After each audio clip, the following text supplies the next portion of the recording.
Iran Part 2. Those who cannot remember the past are condemned to repeat it. George Santayana, The Life of Reason, 1905. In 1801, President Thomas Jefferson sent U.S. forces to confront the Barbary Pirates, defending American trade, and rejecting demands for tribute. More than 2 centuries later, President Donald Trump took military action and rejected demands for tribute, confronting a threat rooted in Islamic regimes. He chose decisive action over continued accommodation, unlike earlier leaders who had paid tribute or avoided direct confrontation. Barbary Pirates. The Barbary Pirates were North African pirates and privateers who operated from the Barbary coast, mainly in parts of modern-day Morocco, Algeria, Tunisia, and Libya, from roughly the 1500s to the early 1800s. They attacked merchant ships in the Mediterranean and Atlantic, seized cargo and ships, and captured sailors and passengers to hold for ransom or sell into slavery. At their peak, they even raided coastal towns in southern Europe, and occasionally as far as Iceland.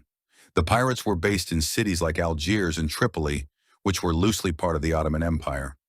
Many operated with official approval as privateers, government-sanctioned pirates, meaning local rulers benefited from their activities. For years, American merchant ships had been harassed, seized, and their crews held for ransom by pirate states along the Barbary coast, including Tripoli, Algiers, and Tunis. Thomas Jefferson.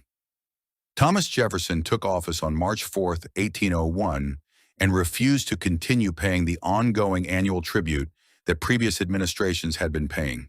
He moved against the Barbary Pirates very quickly, within a few months. Almost immediately after that, Jefferson ordered U.S. naval forces to the Mediterranean.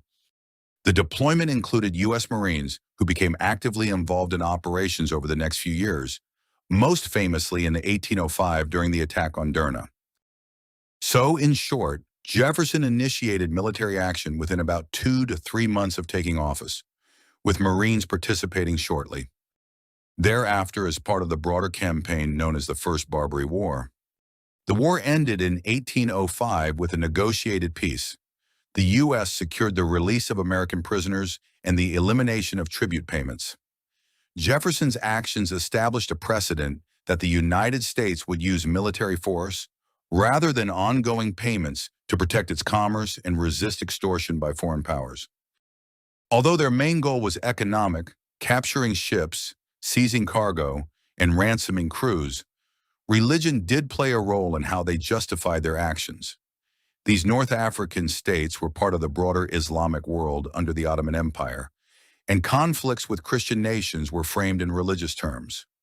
In that context, non-Muslims were labeled as infidels, and leaders used religious language, invoking ideas related to jihad to legitimize warfare and enslavement.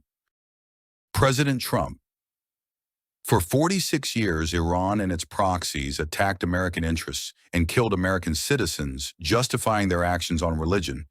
The Americans were called the Big Satan, infidels, non-Muslim. During that time, both Democratic and Republican administrations ignored the problem or paid tribute in billions of dollars. Then came Trump. Within 2 months of his second term, he destroyed the Iranian Air Force, Navy, and nuclear and missile capability. There are direct similarities to what is going on today with Iran and in Jefferson's time. Payment for safe passage. Barbary states, tribute to avoid seizure. Iran, fees and conditions to transit Hormuz, control of a strategic choke point. Barbary coast, Mediterranean shipping lanes. Iran, one of the world's most critical oil routes. Coercive leverage over trade. Both situations involve using geography plus force to influence commerce. Religion. Both justify their actions on religion. History repeating. Today draws a striking parallel with Iran, a nation leveraging its control over key shipping routes for regional influence and to pressure global trade, much like the pirates of the past. The challenge for Trump isn't just decisive action, it's what comes next. Can military success translate into lasting stability, or will the threat simply evolve and return? History shows that ending the cycle of coercion is far harder than confronting it, especially in today's atomic age. But what is clear, the United States would not be extorted to protect its commerce or safety.